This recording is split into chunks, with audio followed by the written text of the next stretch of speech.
taking a trip back in time when brooding lyrics and dark, jangly guitar ruled the airwaves.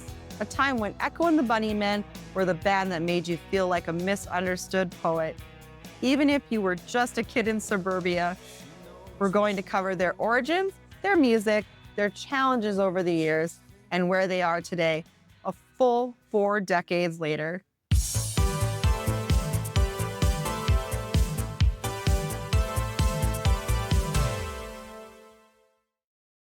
Brandy here from MusicGoldmine.com.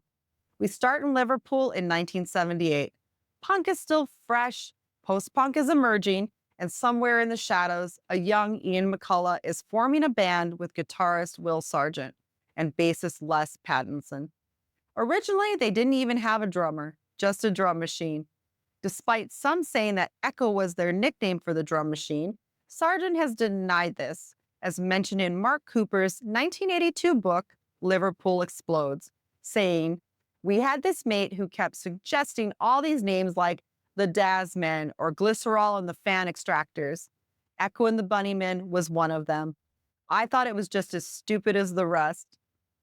Was the stupid name meant to be temporary? Probably. Did it sound weird? Absolutely, but good weird, and it stuck. By 1980, the new group had added drummer Pete de Freitas and dropped their first album, Crocodiles. Moody, edgy, and totally post-punk. Songs like Rescue and Pictures on My Wall put them on the map and into the top 20 on the UK charts. And they were officially that cool new band. Their second album, 1981's Heaven Up Here, was darker and moodier. Tracks Over the Wall and A Promise barely crept into the UK charts, but the album went into the top 10, eclipsing Crocodiles' chart success. But then came 1983's Porcupine, which hit number 2 in the UK on the strength of the single, The Cutter. The second single off the album, The Back of Love, also charted. Additionally, the album entered the North American charts, reaching number 137 in the US and number 85 in Canada. But success in North America would arrive in a much greater way with the haunting, cinematic masterpiece, Ocean Rain, released in 1984. It featured The Killing Moon. About this track, McCullough has said, "When I sing The Killing Moon, I know there isn't a band in the world who's got a song anywhere near that." And there are many who would agree with that. Under a blue moon I saw you, so soon you'll take me up in your arms, too late to beg you or cancel it, though I know it must be the killing time, unwillingly mine. Fate up against your will.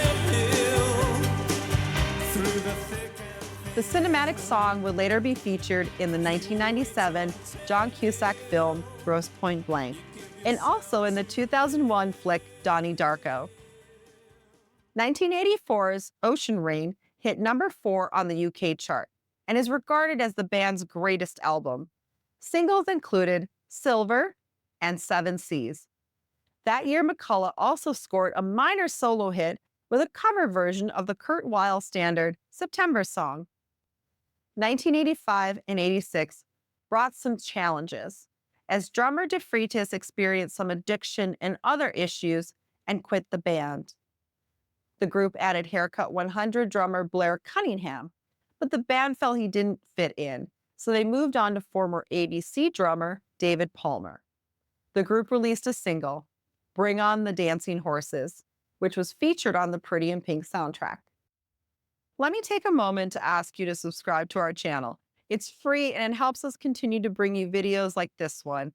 Also, check out MusicGoldmine.com, where we have hundreds of record awards like you see in this video and other amazing music memorabilia. De Freitas ended up returning to the group, and the group recorded their self-titled 1987 album. It featured what is perhaps their best-known song, Lips Like Sugar. The album reached number 4 in the UK and was also the group's most successful North American hit, hitting number 51 in both the US and Canada. Listen to how cool this track still sounds today. Calls for you tonight to share this moonlight.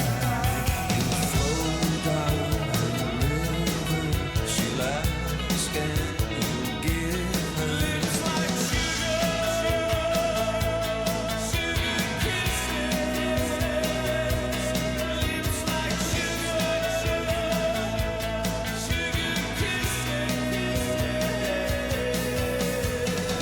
The band also contributed a cover of The Doors' People Are Strange to the Lost Boys soundtrack. It also featured a guest appearance by Ray Manzarek of The Doors. But after these successes, behind the scenes, the group was fracturing, and Ian McCullough left the band in 1988. Sargent, Pattinson, and de Freitas tried to carry on and search for a new singer. But shortly after deciding upon Noel Burke for the spot, founding drummer Pete de Freitas was tragically killed in a motorcycle accident in June of 1989 at just age 27. After this tragedy, drummer Damon Reese was eventually recruited, and new singer Burke and the rest of the original group toured and recorded 1990's Reverberation with Beatles engineer Jeff Emerick.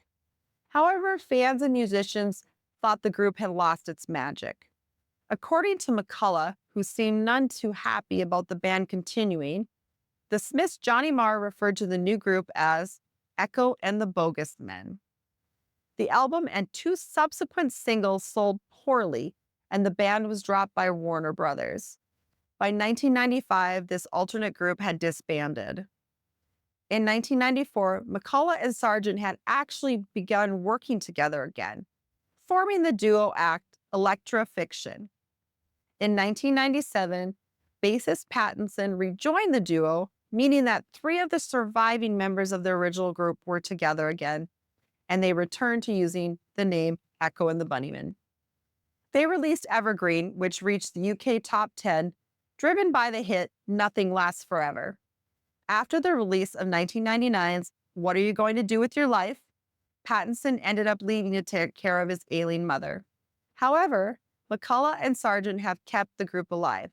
They released the albums Flowers in 2001, Siberia in 2005, and The Fountain in 2009. But tragedy struck again in September 2009 when one of their former bandmates, keyboardist Jake Brockman, who was a member of the group from 1989 to 1993, was also killed in a motorcycle accident. So where are they now?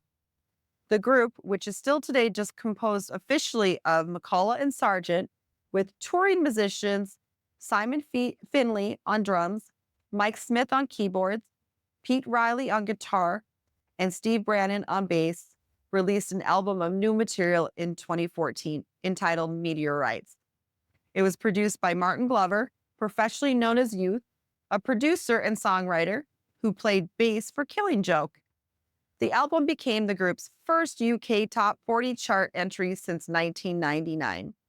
McCullough and Sargent have kept the Bunnymen alive, playing shows around the world, continuing to record, with their most recent album, 2018's The Stars, the Oceans, and the Moon, featuring reimagined versions of their classics. McCullough still has that unmistakable voice, and Sargent's guitar work is as atmospheric as ever. Their influence is still felt across the alternative music scene, and for longtime fans, seeing them live is still an experience worth having. I saw them in 2023 at the Cruel World Festival in Los Angeles, and it was a great show. So why does this band still matter? Because their influence is everywhere. From Coldplay to The Killers to Interpol, the Bunnymen's DNA is in every moody alt-rock anthem you've ever loved. And hearing The Killing Moon today still hits exactly the same way it did back then. So thanks for watching, and don't forget to like, subscribe, and tell us in the comments what's your favorite Bunnymen song and who should we profile next. Until next time, be sure to support your favorite artists by going to see them live and checking out their new music. Fate up against your will.